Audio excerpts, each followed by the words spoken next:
All right, blessed afternoon, friends, folks. You know what time it is.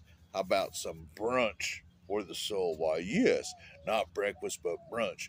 One of them fancy 50-cent words for breakfast and lunch. We're going to come at you with Sarah Young's lesson today. It's pretty good. This is May 2nd, 2024. Living independence on me, on God, of course, is the way to enjoy abundant life. You are learning to appreciate tough times because they amplify your awareness of my presence. Tasks that you used to dread are becoming rich opportunities to enjoy my closeness. When you feel tired, you remember that I am your strength. You take pleasure in leaning on me. I am pleased by your tendency to turn to me more and more frequently, especially when you are alone.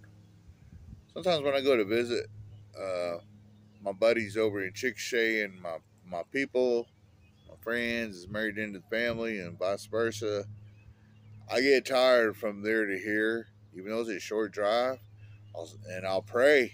I'll stick my head out the window. If I do that, I'm tired, but you also know that I will make it home with my babies.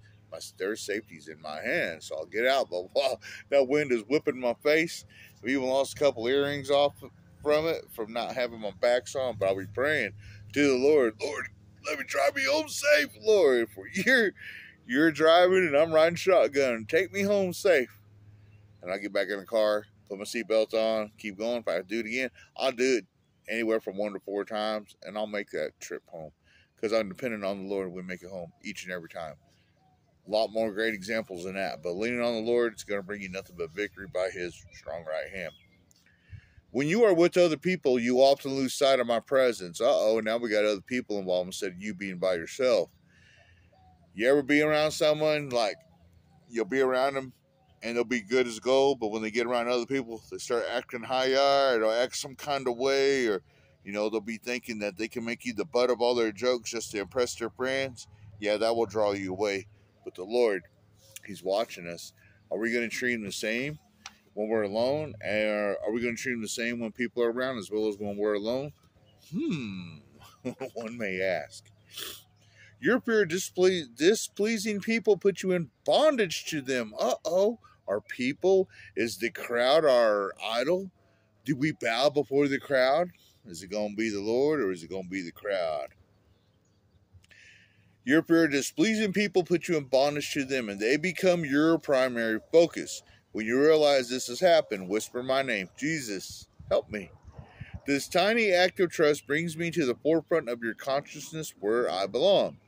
As you bask in the blessing of my nearness, my life can flow through you to others. This is abundant life. I once ran into a white man, very unusual. This is in my drinking days, real heavy between 2000 and 2003. I hung out at this bar on 2nd Street called the High Hat. A lot of people called it the Low Hat. When I got barred, it was called the No Hat. The No Hat. But I remember, and right next door was a bar called T&A's. TAs, but it didn't stand for boobs and thine. It was just called TAs. It was Tom and something else. But there was this unusual white man that was in there, and he told me, you know what? He read some of my demented poetry. He's like, Jackie, this is pretty good, but it'd be a lot better if you didn't have all these cuss words in it, because cuss words ain't nothing but a lack of intelligence. And I took offense to that. And then he goes, a friend that gives you drugs and alcohol ain't no friend at all. This guy just was burning me up. And then after he burned me up, I don't remember if I left the bar or if he got out of my sight, but he knew he made me mad. And I was sitting there trying to defend this stuff, destructive stuff. But now it's different. Now I know what he's talking about. That's why my circle's small. I don't drink, I don't drug no more. So, the ones that used to be around that did all that, I'm not high, I'm not better than them, but I chose a life better for me individually because I got girls to raise. Time to put that stuff away.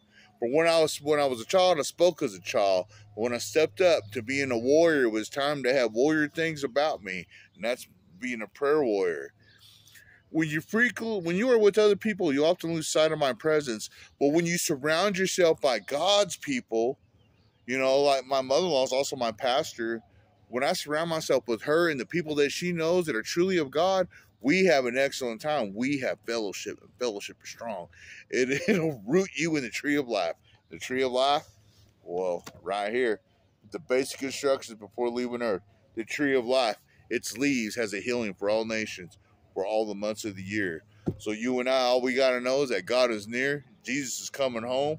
So get your bride gown on, and get ready to get on out of here. Or you could stay and it's going to be like Book of Eli, the movie, only it won't be a movie. It's going to be real life.